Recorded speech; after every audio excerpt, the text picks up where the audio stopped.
ദുനിയാവിൽ വെച്ചുകൊണ്ടൊരു വ്യക്തി മരണപ്പെട്ടു. ആ മരണപ്പെട്ടു പോയതാകുന്ന വ്യക്തി അവൻ സാമ്പത്തികമായി കഴിവുള്ളവനാ, ശാരീരികമായി കഴിവുള്ളവനാണ്, ഹജ്ജിന് വേണ്ടി പോകാൻ എല്ലാവിധ തൗഫീഖുമുള്ള മനുഷ്യനായിരുന്നു. പക്ഷേ വലം യഹുജ്ജ, അവൻ ഹജ്ജ് അവൻ ചെയ്തിട്ടില്ല എങ്കിൽ ഫല്ലമുത്തിൻ യഹൂദിയൻ വഇൻശാ നസറാനിയാ, അവൻ ജൂതനായിട്ടോ ക്രൈസ്തവനായിട്ടോ മരിച്ചുകൊള്ളട്ടെ എന്ന് നബിയുനാ റസൂലുള്ളാഹി സല്ലല്ലാഹു അലൈഹി വസല്ലം. ഹജ്ജിന് തൗഫീഖ് ഉണ്ടായിട്ട് അത് ചെയ്യാതെ സമ്പത്ത് പിടിച്ചു വെക്കുന്നവൻ, ശാരീരികമായി കഴിവുണ്ടായിട്ട് പോകാതെ തടഞ്ഞു വെക്കുന്ന ആളുകൾ, അവർ യഹൂദിയായിട്ട് അഥവാ ജൂതനായിട്ടോ നസ്രാനിയാകുന്ന ക്രൈസ്തവനായിട്ടോ മരിച്ചുകൊള്ളട്ടെ എന്ന് മുഹമ്മദ് റസൂലുള്ളാഹി. അള്ളാഹു നമ്മളെ കാത്തിരക്ഷിക്കട്ടെ. അഥവാ അതിന് കഴിവുണ്ടായിട്ട് പോകാതിരുന്നാൽ അവൻ ആരായിത്തീരും? ഒന്നില്ലേ ജൂതനാകും, അല്ലെങ്കിൽ ക്രൈസ്തവനാകും. നഊദു ബില്ലാഹ്, അള്ളാഹു കാത്തിരക്ഷിക്കട്ടെ. ഈമാൻ വേണ്ടേ? നമുക്ക് ഈമാൻ വേണ്ടേ? ഈമാൻ നിറപടിയാകണ്ടേ? ആഖിബത്ത് നന്നാകണേ ഉസ്താദെ. ബക്കത്തിൽ നമ്മൾ പൈസ ഇടുമ്പോഴും എന്താ നിയ്യത്ത് വെക്കുന്നത്? ആഖിബത്ത് നന്നാകണം, അന്ത്യം നന്നാകണം. ദ്വാരക്കാൻ കൊടുക്കുമ്പോഴും സഹോദരിമാർ കൊടുക്കുന്ന ലിസ്റ്റിലുണ്ടാകും, ഉസ്താദെ ഞങ്ങളുടെ ആഖിബത്ത് നന്നാകണം, അന്ത്യം നന്നാകണം, അതിനു വേണ്ടി ദ്വാരക്ക്. ചിന്തിച്ചു നോക്ക്. ഇന്നങ്ങനെ ഉണ്ടോന്ന് അറിഞ്ഞില്ല. ഉണ്ടോ? ഇപ്പൊ മിക്ക ആളുകളും കൊടുക്കുന്ന ഉസ്താദ് കച്ചവടം ഒന്ന് റാഹത്തായി കിട്ടണം, കെട്ടിയവനെ എങ്ങനെയെങ്കിലും ഒന്ന് ഗൾഫിലോട്ട് കയറ്റി വിടണം, അതിനുവേണ്ടി ഉസ്താദ് ദ്വാരക്ക്. ഇപ്പൊ അങ്ങനെയാണ് അധികം. എന്നാലും കുറെ ഉമ്മമാരെന്ത് കൊടുക്കും? ആഖിബത്ത് നന്നാകണം. ഉപ്പമാരും അങ്ങനെ പറയുന്നവരുണ്ട് കൈക്ക് പിടിച്ച്. അള്ളാഹു നമ്മുടെ എല്ലാവരുടെയും ആഖിബത്ത് നന്നാക്കി തരട്ടെ, ആഖിബത്ത് നന്നാക്കി തരട്ടെ. നബിയുനാ റസൂലുള്ളാഹി സ്വല്ലല്ലാഹു അലൈഹി വസല്ലമ തങ്ങളുടെ വർത്തമാനമാണ്, മൻ മാത വലം യഹുജ്ജ ഫല്ലമുത് ഇൻശാ യഹൂദിയൻ വഇൻശാ നസറാനിയാ.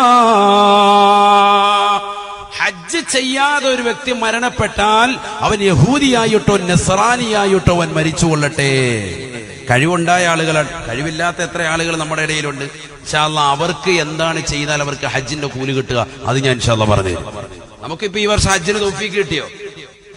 ഈ വർഷം പോകാൻ പറ്റിയോ? ഇല്ലല്ലോ. അപ്പൊ നമുക്ക് പോകാൻ പറ്റാത്ത എത്രയോ ആളുകൾ ഈ സദസ്സിലുണ്ടാകും. അള്ളാഹു പോയവർക്ക് വീണ്ടും പോകാനും നമുക്കെല്ലാവർക്കും ആ പുണ്യഭൂമിയിൽ എത്താനും അള്ളാഹു തൗഫീഖ് നൽകട്ടെ, അള്ളാഹു തൗഫീഖ് നൽകട്ടെ. അതൊരു വലിയ തൗഫീഖ് തന്നെയാണ്, നമ്മൾ ചോദിച്ചു തന്നെ വാങ്ങണം. ഒരുപക്ഷെ സാമ്പത്തികമായി കഴിവുള്ള എത്ര ആളുകളുണ്ട്, സൗദിയിൽ തന്നെ ജീവിച്ച എത്ര ആളുകളുണ്ട്. ആ പുണ്യമാക്കപ്പെട്ടതാകുന്ന സ്ഥലത്തേക്ക് കാബയൊന്ന് കൺകുളിർക്ക കാണാൻ അള്ളാഹു തൗഫീഖ് കൊടുക്കണ്ടേ? പറ്റാത്ത എത്രയോ മോമിനികളുണ്ട്, എത്രയോ മോമിനികളുണ്ട്. ഞാൻ തിരുവനന്തപുരം ഭാഗത്ത് പ്രഭാഷണത്തിന് വേണ്ടി പോയി. വാഴ് കഴിഞ്ഞു, 2 ദിവസത്തെ വാഴാണ്. വാഴ് കഴിഞ്ഞു. ഒരു സഹോദരനെ ഒന്ന് കാണണമെന്ന് പറഞ്ഞു. അദ്ദേഹത്തിന്റെ ഉപ്പയാണ് കാണേണ്ടത്, വാഹനത്തിലാണ്. അപ്പൊ ദൂരെ ഒരു ഭാഗത്ത് അദ്ദേഹം വാഹനം പാർക്ക് ചെയ്തിരിക്കുകയാണ്. ഞാൻ അവിടെ ചെന്ന് കണ്ടു. ഇപ്പൊ അദ്ദേഹത്തിന്റെ മുട്ട് 2 കാല് വെച്ച് മുറിച്ചിരിക്കുക. ചോദിക്കപ്പെട്ടു, എന്താണ് നിങ്ങൾക്ക് പറ്റിയത്? അപ്പൊ പറഞ്ഞു, ഷുഗർ ബാധിച്ചതാണ്. ഷുഗർ ബാധിച്ചപ്പോ അതിനാദ്യമായി കിഡ്നിക്ക് ട്രബിൾ സംഭവിച്ചു കഴിഞ്ഞാൽ പെട്ടെന്ന് അവന്റെ ശരീരത്തിന്റെ ഓരോ അവയവങ്ങളും ഇഞ്ചിഞ്ചായി നശിക്കും. ആദ്യമായി ഷുഗർ ബാധിച്ച ആളുകൾക്ക് പെട്ടെന്ന് തന്നെ അസുഖം വരിക അവരുടെ കാലാണ് അവരെ ഏറ്റവും കൂടുതൽ ശ്രദ്ധിക്കേണ്ടത്. വിരലിന്റെ തുഞ്ചം ഒരു ചെറിയ മുറിവ് വന്നതാണ്. ആ വിരല് മുറിച്ചു മാറ്റി. പിന്നീട് 5 വിരല് മുറിച്ചു മാറ്റപ്പെട്ടു. പിന്നീട് എന്റെ കാലിന്റെ പത്തി വെച്ച് മുറിച്ചു. പിന്നെ ഇപ്പോ കയറ്റി മുറിച്ച് മുട്ടുവരെ വെച്ച് മുറിച്ചിരിക്കുക. 2 കാല് മുറിക്കപ്പെട്ടു. അദ്ദേഹം പറഞ്ഞു, വലിയ സമ്പന്നനാണ്, ഇന്നോവയിലാണ് അവിടെ വന്നിരിക്കുന്നത്, നല്ല സാമ്പത്തികമുള്ള ഒരു വ്യക്തിയാണ്. അദ്ദേഹത്തിന്റെ മക്കളുമുണ്ട്, ഭാര്യയുണ്ട്, സഹോദരങ്ങളുണ്ട്, എല്ലാവരും ഉണ്ട്. അദ്ദേഹത്തിന് ഒരൊറ്റ ദുആ ഉള്ളൂ, ഉസ്താദേ എനിക്ക് ആ പുണ്യഭൂമിയിൽ എത്താൻ ഇതുവരെ സാധിച്ചിട്ടില്ല. ഞാൻ സൗദിയിൽ തന്നെയായിരുന്നു, 40 കൊല്ലത്തോളം അവിടെയായിരുന്നു ജോലി ചെയ്തത്. പക്ഷേ എനിക്ക് ആ പുണ്യഭൂമിയിൽ കഅബയുടെ ഭാഗത്തേക്ക് ഹറം ബൗണ്ടറിയിലേക്ക് എത്താൻ അള്ളാഹു തൗഫീഖ് നൽകിയിട്ടില്ല. ചിന്തിച്ചു നോക്കൂ, ഉന്നതമായ കുടുംബമുള്ള ഒരു സഹോദരൻ, നല്ല സമ്പത്തുള്ള ഒരു മനുഷ്യൻ, പക്ഷെ അള്ളാഹു സുബ്ഹാനഹു വ തആല തൗഫീഖ് നൽകിയില്ല. ഇത് പറഞ്ഞ് ഒരു 4 മാസം കഴിഞ്ഞപ്പോ ആ സംഘാടകര് എന്നെ വിളിച്ചിട്ട് പറഞ്ഞു, ഉസ്താദേ ഇന്നാളെ ദുആ കൊണ്ട് പറഞ്ഞില്ല, അദ്ദേഹം വഫാത്തായി, മരണപ്പെട്ടു പോയി. അള്ളാഹു അദ്ദേഹത്തിന്റെ ഖബർ സന്തോഷത്തിലാക്കട്ടെ. സഹോദരങ്ങളെ, ആ പുണ്യഭൂമിയിൽ എത്താൻ അദ്ദേഹത്തിന് സാധിച്ചിട്ടില്ല എന്നുള്ളതാണ്. കാരണം എന്താ? അള്ളാഹു സുബ്ഹാനഹു വ തആല പിന്നീട് അദ്ദേഹത്തിനെ അസുഖക്കാരനാക്കി. വർഷങ്ങൾ കഴിഞ്ഞു. 40 കൊല്ലം അവിടെ ജീവിച്ച് സന്തോഷിച്ച ഒരു മനുഷ്യൻ, സ്വന്തമായി ഇവിടെ റൂമും സൗകര്യങ്ങളും ഫ്ളാറ്റും തന്റെ പ്രിയപ്പെട്ട കുടുംബാദികളുമായി റാഹത്തായ നിലയിൽ ജീവിച്ച ഒരു മനുഷ്യൻ പെട്ടെന്നൊരു സുപ്രഭാതത്തിൽ ശരീരം ക്ഷീണിക്കുന്നു. നോക്കുമ്പോൾ ടെസ്റ്റ് ചെയ്ത് നോക്കുമ്പോൾ ഷുഗർ ബാധിച്ചിരിക്കുകയാണ്. തന്റെ കാലിന് വല്ലാതെ പ്രയാസമായിരിക്കുകയാണ്. ഒരു ചെറിയ മുറിവ് വന്നു. ആ വിരല് മുറിച്ചു മാറ്റേണ്ട ഒരു ചികിത്സയ്ക്ക് വേണ്ടി മാത്രമായിട്ട് അദ്ദേഹം കേരളത്തിലേക്ക് എത്തിയതാണ്. പിന്നീട് ഘട്ടം ഘട്ടമായിട്ട് കാലിന്റെ മുട്ടുവരെ ഇരു കാലുകളും മുറിച്ചു മാറ്റേണ്ട ഒരു സിറ്റുവേഷനിലേക്ക് അള്ളാഹു എത്തിച്ചില്ലേ സഹോദരങ്ങളെ? അവസാനം മരണത്തിലേക്ക് വരെ എത്തിച്ചു. എന്ത് സംഭവിച്ചു? അദ്ദേഹത്തിന് പരിശുദ്ധമായ ഹജ്ജോ ഉംറയോ ഒന്ന് ചെയ്യാൻ തൗഫീഖ് കിട്ടിയില്ല എന്ന് മാത്രമല്ല, ആ കഅബയൊന്ന് കാണാൻ പോലും തൗഫീഖ് കിട്ടിയില്ല. ചിന്തിച്ചു നോക്ക്. അള്ളാഹു നമ്മളെ കാത്തിരക്ഷിക്കട്ടെ. എത്രയോ ആളുകൾ ഈ സദസ്സിലുണ്ട്, പാവപ്പെട്ട ആളുകൾ, ഗവൺമെന്റിന്റെ രീതിയിൽ പോയി ഹജ്ജ് ചെയ്ത ആളുകൾ, എത്രയോ സഹോദരങ്ങളുണ്ട്. സമ്പത്തുണ്ടായിട്ട് പോലും അള്ളാഹുവിന്റെ പുണ്യമാക്കപ്പെട്ട ആ ഗേഹം ഒന്ന് കാണാൻ പറ്റാത്ത എത്രയോ ആളുകളുണ്ട്. അതുകൊണ്ട് തന്നെ നമ്മൾ എപ്പോഴും ദ്വാരക്കണം. അതൊരു ചെറിയ വിഷയമല്ല. അതുകൊണ്ട് തന്നെയാണ് നമ്മുടെ ഉസ്താദുമാര് പള്ളിയിൽ നിസ്കാരം കഴിഞ്ഞ് എപ്പോഴും ദ്വാരക്കും. അപ്പൊ നമ്മളെവിടെ ആമീൻ പിടിക്കുന്നു? ഈ സമയത്തൊക്കെ പ്രത്യേകിച്ച് അവരെപ്പോഴും ദ്വാരക്കും. എന്ത്? اللهم ارزقنا حج بيتك الحرم وزيارة روضة نبيك سيدنا مصطفى محمد صلى الله عليه وسلم. അല്ലാഹുവേ പടച്ച റബ്ബേ, ഞങ്ങൾക്ക് പരിശുദ്ധമായ മക്കയിലേക്ക് ഒന്ന് എത്തിക്കണേ അല്ലാഹ്. ഹജ്ജും ഉംറയും നിർവഹിക്കാൻ ഞങ്ങൾക്ക് നീ തൗഫീഖ് നൽകണേ അല്ലാഹ്. ഹബീബായ നബി തങ്ങളുടെ റൗളയിലേക്ക് ഞങ്ങളെ നീ എത്തിക്കണേ അല്ലാഹ്. അതിന് നീ തൗഫീഖ് നൽകണേ അല്ലാഹ്. ഈ ദുആ ചെയ്യുമ്പോ വിശ്വാസികളാകുന്ന നമ്മൾ ഇതൊന്നും ശ്രദ്ധിക്കുന്നില്ല, നൊട്ട വിട്ടുകൊണ്ടിരിക്കുക. ഇതാണ് നമ്മുടെ പരിപാടി. അല്ലെ നഖടിച്ചുകൊണ്ടിരിക്കുക, വേറെ ശ്രദ്ധയിലാണ്. അല്ലെങ്കിൽ ഈ മുസ്ലിയാരെ മാറ്റണം, പഴയ പണ്ടത്തെ പോലെ ട്യൂണൊന്നും ഇല്ല, നേരെ മാറ്റിയേക്കാം. അള്ളാഹത്ത് നാളെ തന്നെ കമ്മിറ്റിയോട് പറയണം. ഇതൊക്കെയാണ് നമ്മുടെ ചിന്താഗതി. ദ്വാരക്കുമ്പോ ആമീൻ പിടിക്കാൻ പോലും വിശ്വാസികൾ തയ്യാറാകുന്നില്ല. അല്ലാഹു കാത്തിരക്ഷിക്കട്ടെ. ഇതൊക്കെ നമ്മുടെ ജമാഅത്തിൽ ഇപ്പോൾ ഈ സമയത്ത് സന്ദർഭത്തിൽ നടക്കുന്ന പ്രാർത്ഥനകൾ നമ്മൾ ഇതുവരെ ശ്രദ്ധിച്ചിട്ടില്ല. ആമീൻ ശരിക്കൊന്ന് പറഞ്ഞിരുന്നെങ്കിൽ ഒരുപക്ഷെ അള്ളാഹു കബൂലാക്കി. സഹോദരങ്ങളെ, പണമില്ലെങ്കിലും അള്ളാഹുവല്ലേ പണമുള്ളവൻ, അവൻ വിശാലനല്ലേ. അവൻ നമുക്ക് മറ്റേതെങ്കിലും രീതിയിൽ പണം തന്ന അള്ളാഹു നമുക്ക് ഹൈറായ നിലയിൽ എത്തിക്കും. അള്ളാഹു തൗഫീഖ് നൽകട്ടെ. അള്ളാഹു തൗഫീഖ് നൽകട്ടെ. ഒരു വ്യക്തി ഹജ്ജ് ചെയ്തിട്ടുണ്ട്, ഒരു വ്യക്തി ഹജ്ജ് ചെയ്തതാണ്. പക്ഷെ അയാൾ പിന്നെയും ഹജ്ജ് ചെയ്യുന്നു. നമ്മുടെ നാട്ടിലൊക്കെ അങ്ങനെയുണ്ട്, അല്ലേ? അങ്ങനില്ലേ? ഉണ്ടല്ലോ, എത്ര ആളുകളുണ്ട്. ഉസ്താദ് അങ്ങനെ ചെയ്യാൻ പറ്റുമോ? ചെയ്യാൻ പറ്റും. കാരണം നബി സല്ലല്ലാഹു അലൈഹി വസല്ലമ തങ്ങളുടെ ഒരു പ്രാർത്ഥനയാണ്. ആ പ്രാർത്ഥന കിട്ടാൻ വേണ്ടിയാണ് അവർ ഹജ്ജും ഉംറയും ഇങ്ങനെ ആവർത്തിക്കുന്നത്. പക്ഷെ സ്വന്തം അയൽവാസി പട്ടിണിയാണ്, തന്റെ പ്രിയപ്പെട്ട അയൽവാസി പട്ടിണിയാണ്. ആ പാവപ്പെട്ട സഹോദരന് ഉടുതുണിക്ക് മറുതുണിയില്ലാതെ കഷ്ടപ്പെടുന്നതാകുന്ന സഹോദരനെ സഹായിക്കാതെ നീ എത്ര ഹജ്ജ് ചെയ്താലും, നീ എത്ര ഉംറ നിർവഹിച്ചാലും, ലാ യഖ്ബലല്ലാഹു മിൻഹുൽ ഹജ്ജ വൽ ഉംറത ഖത്ത്, നിന്നിൽ നിന്ന് ഹജ്ജോ ഉംറയോ അല്ലാഹു സ്വീകരിക്കുകയില്ല. അല്ലാഹു കാത്തിരക്ഷിക്കട്ടെ. അത് ശ്രദ്ധിക്കണം. ഏത് ശ്രദ്ധിക്കണം?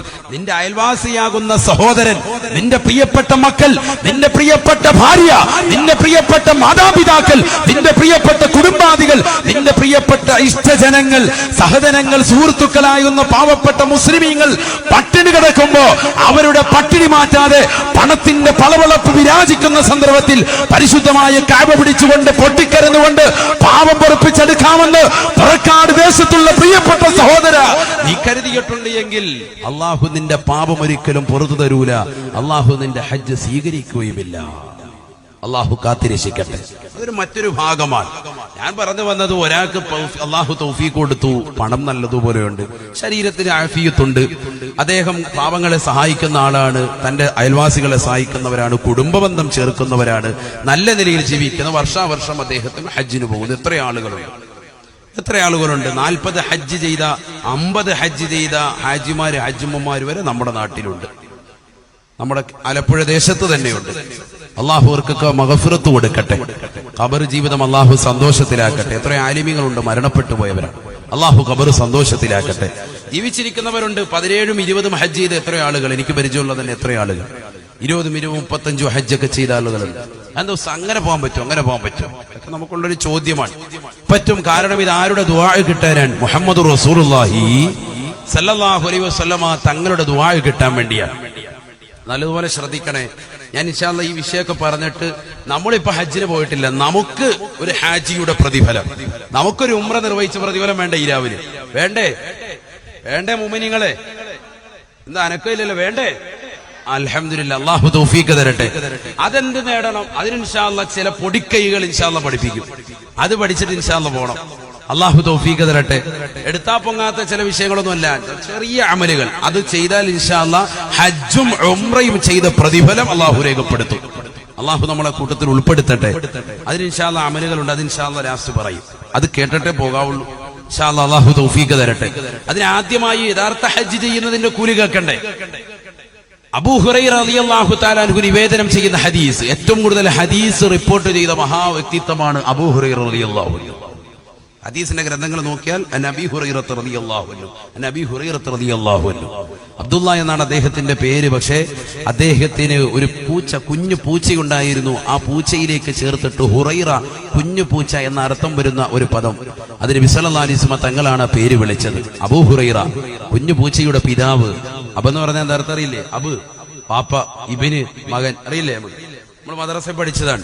അബൂ ഹുറൈറ, കുഞ്ഞു പൂച്ചയുടെ പിതാവ് എന്നർത്ഥം വരുന്ന ഈ പദം അള്ളാഹുവിന്റെ റസൂല് വിളിച്ചതാണ്. കാരണം പൂച്ച എപ്പോഴും അദ്ദേഹത്തിന്റെ കൂടെ ഉണ്ടാകും. പള്ളി വരുമ്പോൾ ഉണ്ടാവും, പള്ളിയിൽ നിന്ന് പുറത്തു പോകുമ്പോൾ എപ്പോഴും അദ്ദേഹത്തിനോട് ഒരു കുഞ്ഞു പൂച്ച. ഇത് കേട്ടോണ്ട് നാളെ വീട്ടിലുള്ള പൂച്ചയും പിടിച്ചോണ്ട് അള്ളാഹത്ത് പള്ളി വരെ അവിടെ കേട്ടോ സാധന് പേരിട്ട് തരുമെന്നും പറഞ്ഞ് അങ്ങനെയൊന്നും നിങ്ങളാരും പൂച്ചയായിട്ട് വരണ്ട. ഞാൻ പറഞ്ഞത് ഇത് പ്രവാചകന്റെ കാലഘട്ടത്തിൽ അന്നൊരു സഹാബി അങ്ങനെ ചെയ്തപ്പോൾ അള്ളാന്റെ റസൂൽ അദ്ദേഹത്തെ വിളിച്ചു അബൂ ഹുറൈറ, കുഞ്ഞു പൂച്ചയുടെ പിതാവ്. അദ്ദേഹമാണ് ഏറ്റവും കൂടുതൽ ഹദീസ് നിവേദനം ചെയ്ത് റിപ്പോർട്ട് ചെയ്തത്. മഹാനവറുകൾ നിവേദനം ചെയ്യുന്ന ഹദീസിൽ കാണാം, النبي صلى الله عليه وسلم الله رسول دعاء ചെയ്തു അത്രേ, اللهم اغفر للحاج ولمن يستغفر له الحاج. അല്ലാഹുവേ, അല്ലാഹ് നീ ഹാജിമാർക്ക് പുറത്തു കൊടുക്കണേ അല്ലാഹ്. വലിമൻ യസ്തഗ്ഫിറു ലഹുൽ ഹാജ്, ഹാജിമാർ ആർക്കൊക്കെ വേണ്ടി പൊറുക്കലിനെ തേടുന്നു അവർക്കും നീ പുറത്തു കൊടുക്കണേ അല്ലാഹ്. اللهم اغفر للحاج ولمن يستغفر له الحاج. മുഹമ്മദ് റസൂലുള്ളാഹി. ഹാജിമാർ ആർക്കൊക്കെ വേണ്ടി പൊറുക്കലിനെ തേടുന്നോ അവർക്കും നീ പുറത്തു കൊടുക്കണേ, ഹാജിക്കും നീ പുറത്തു കൊടുക്കണേ. ആര് ദുആ ചെയ്യുന്നതാണ്? ആരാ ദുആ ചെയ്യുന്നത്? മുഹമ്മദ് റസൂലുള്ളാഹി, നബിയുടെ ദുആ. ഇനി ആ അതിന്റെ അർത്ഥത്തിലേക്കൊന്ന് ചിന്തിച്ച് അതിന്റെ വ്യാപ്തി എന്താ? അല്ലാഹുമ്മ ഗഫിർ ലിൽ ഹാജി, ആദ്യത്തെ ദുആ ഇതാണ്. ഹാജിക്ക് നീ പുറത്തു കൊടുക്കണേ, ഗഫിർ നീ പുറത്തു കൊടുക്കണേ. നമ്മുടെ മയ്യത്തിലൊക്കെ വെച്ചിട്ട് അല്ലാഹുമ്മ ഗഫിർ ലഹു, അദ്ദേഹത്തിന് നീ പുറത്തു കൊടുക്കണേ. മൂന്നാമത്തെ തക്ബീറായിട്ട് മയ്യത്ത് നിസ്കരിക്കുമ്പോൾ അങ്ങനെയല്ലേ? സ്ത്രീകൾക്ക് മയ്യത്ത് നിസ്കാരം ഇല്ല, അത് ശ്രദ്ധിക്കണം. ഇന്ന് സമൂഹത്തിൽ പടർന്നു വന്നിരിക്കുകയാണ്. യഊദു ബില്ലാഹി, അല്ലാഹു കാത്തിരക്ഷിക്കട്ടെ. ഇസ്ലാമിന് അടിസ്ഥാനമില്ല. വളരെ ശ്രദ്ധിക്കേണ്ട ഒരു വിഷയമാണ്. സാന്ദര്യമായി ഞാൻ വീണ്ടും ഉണർത്തുന്നു, സ്ത്രീകൾക്ക് മയ്യത്ത് നിസ്കാരം ഇല്ലാത്തതാണ്. അത് നമ്മുടെ സമുദായത്തിൽ ഇപ്പൊ ഇങ്ങനെ കടന്നു വന്നു കൂടിയിട്ടുണ്ട്.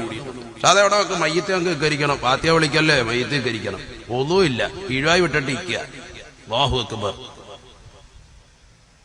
ചില ആളുകൾ പറതായിട്ടോണ്ട് ഇറങ്ങിയിട്ടുണ്ടാകും രംഗപ്രവേശനം. അവര് കൈകെട്ടുമ്പോ അതിന്റെ കൂട്ടത്തി തോള് വരെ കാണിച്ചുകൊണ്ട് ചില താത്താമാരും കൂടെ എന്നിട്ട് കൈകെട്ടുക.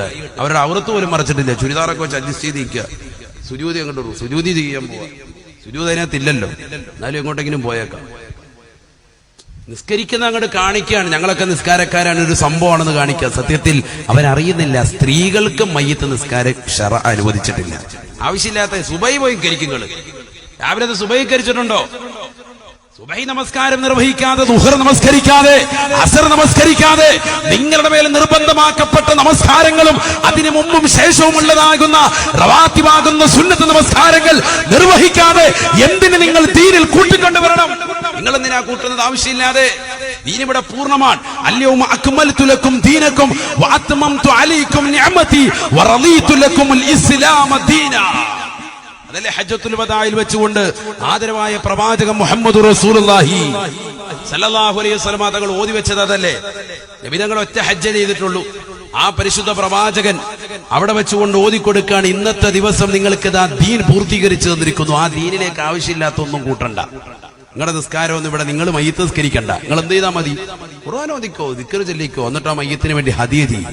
നിങ്ങൾക്ക് പറ്റുന്ന ജോലി ചെയ്യും. ഇവിടെ അങ്ങനെ ഉണ്ടോ? മയ്യത്ത് നിസ്കാരം ഉണ്ടോ? ഇങ്ങനെ കടന്നു വരുന്നുണ്ട്. അള്ളാഹു കാത്തിരക്ഷിക്കട്ടെ. അതൊക്കെ ശ്രദ്ധിക്കണം. ഞാൻ സാന്ദർഭമായി ഓർമ്മപ്പെടുത്തിയതാണ്. അള്ളാഹു നമ്മളെ കാത്തിരക്ഷിക്കട്ടെ. നമ്മുടെ ഭാര്യ സന്താനങ്ങൾ എല്ലാവരെയും അള്ളാഹു സാലിഹീങ്ങളിലും സാലിഹാത്തുകളും ഉൾപ്പെടുത്തി അനുഗ്രഹിക്കുമാറാവട്ടെ.